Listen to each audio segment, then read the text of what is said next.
Hey guys, Lord Naren White here, the Holy Ghost, the one true God. Back with you with the next video in my series reading White Fang by Jack London. Without further ado, returning to White Fang as read by Lord Naren White.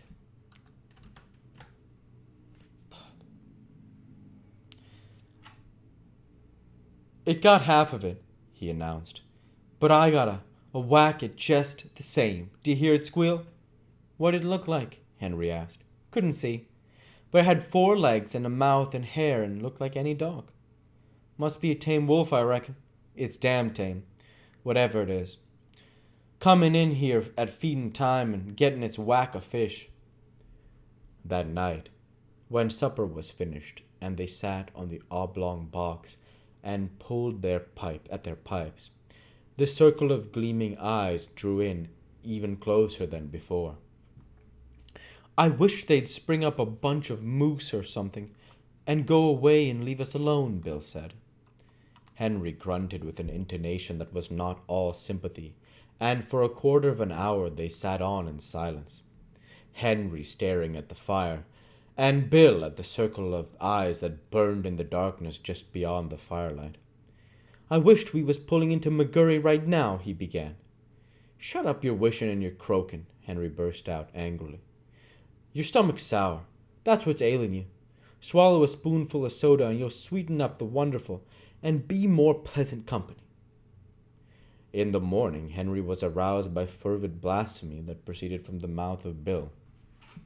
Henry propped himself upon an elbow and looked to see his comrade standing among the dogs. Beside the replenished fire, his arms raised in objurgation, his face distorted with passion. Hello, Henry called. What's up now? Frog's gone, came the answer. No. I tell you yes. Henry leaped out of the blankets and to the dogs. He counted them with care, and then joined his partner in cursing the power of the wild that had robbed them of another dog. Frog was the strongest dog of the bunch, Bill pronounced finally. And he was no fool dog neither, Henry added. And so was recorded the second epitaph in 2 days. A gloomy breakfast was eaten, and the 4 remaining dogs were harnessed to the sled. The day was a repetition of the days that had gone before. The men toiled without speech across the face of the frozen world. The silence was unbroken save by the cries of their pursuers, that unseen hung upon their rear. With the coming of night in the mid-afternoon, the cries sounded closer as the pursuers drew in according to their custom, and the dogs grew excited and frightened, and were guilty of panics that tangled the traces and further depressed the 2 men. There, that'll fix you fool critters, Bill said with satisfaction that night, standing erect at completion of his task. Henry left the cooking to come and see. Not only had his partner tied the dogs up, but he had tied them, after the Indian fashion, with sticks. About the neck of each dog, he had fastened a leather thong. To this, and so close to the neck that the dog could not get his teeth to it, he had tied a stout stick 4 or 5 feet in length. The other end of the stick, in turn, was made fast to a stake in the ground by means of a leather thong. The dog was unable to gnaw through the leather at his own end of the stick. This stick prevented him from getting at the leather that fastened the other end. Henry nodded his head approvingly. It's the only contraption that'll ever hold one ear, he said. He can gnaw through leather as clean as a knife and just about half as quick. They all be here in the morning hunky-dory. You just bet they will, Bill affirmed. If one of 'em turns up missing, I'll go without my coffee. They just know we ain't loaded to kill, Henry remarked at bedtime, indicating the gleaming circle that hemmed them in. If we could put a couple of shots into 'em, they'd be more respectful. They'd come closer every night. Get the firelight out of your eyes and look hard there. Did you see that one? For some time, The two men amused themselves with watching the movement of vague forms on the edge of the firelight. By looking closely and steadily at where a pair of eyes burned in the darkness, the form of the animal would slowly take shape. They could even see these forms move at times. A sound among the dogs attracted the men's attention. One ear was uttering quick, eager whines, lunging at the length of his stick towards the darkness, and desisting now and again in order to make frantic attacks on the stick with his teeth. "Look at that, Bill," Henry whispered. Full into the firelight with a stealthy sidelong movement glided a dog-like animal. It moved with commingled mistrust and daring, cautiously observing the men, its attention fixed on the dogs. One ear strained the full length of the stick toward the intruder and whined with eagerness. "That fool One Ear don't seem scared much," Bill said in a low tone. "It's a she-wolf," Henry whispered back, "and that accounts for Fatty and Frog. She's the decoy for the pack. She draws out the dog, and then all the rest pitches in and eats him up." The fire crackled. A log fell apart with a loud spluttering noise. At the sound of it, the strange animal leaped back into the darkness. "Henry, I'm a-thinkin'," Bill announced. "Thinkin' what?" "I'm a-thinkin' that was the one I lambasted with the club."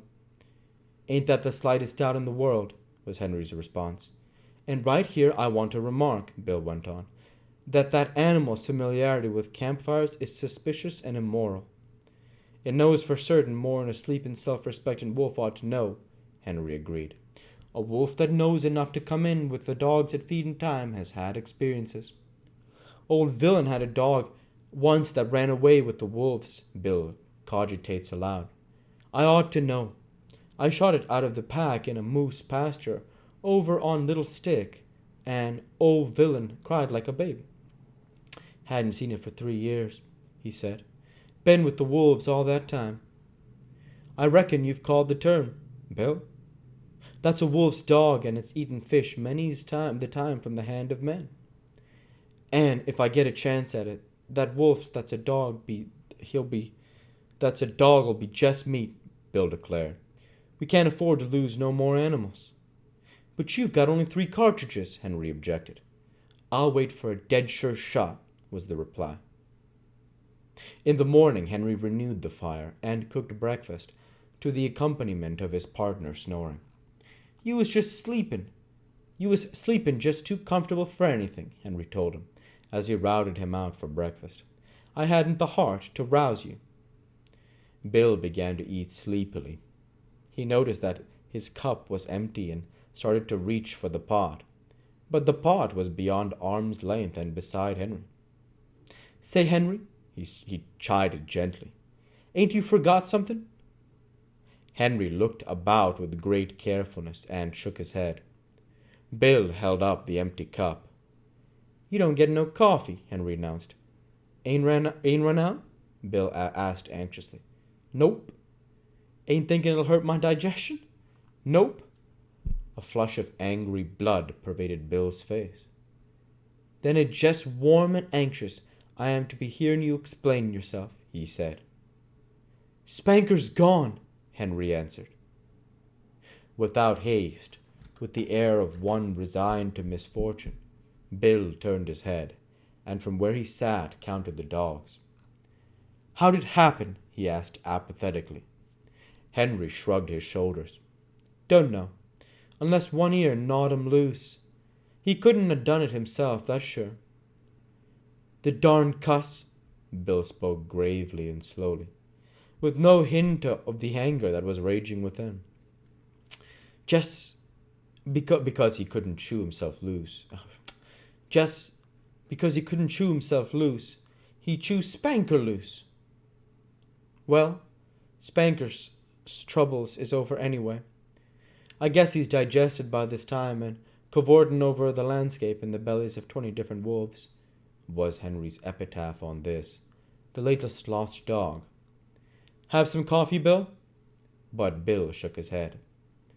"Go on," Henry pleaded, elevating the pot. Bill shoved his cup aside. I'll be ding dong danged if I do. I said I wouldn't if every dog turned up missing, and I won't. It's darn good coffee, Henry said enticingly. But Bill was stubborn, and he ate a dry breakfast washed down with mumbled curses at one ear for the trick he had played. And we'll go ahead and stop there for this week. As usual, I want to say thank you for watching, and I hope you enjoyed. Please like, comment, and subscribe, as it greatly helps the channel. Light be with you all. Take care, and thanks again.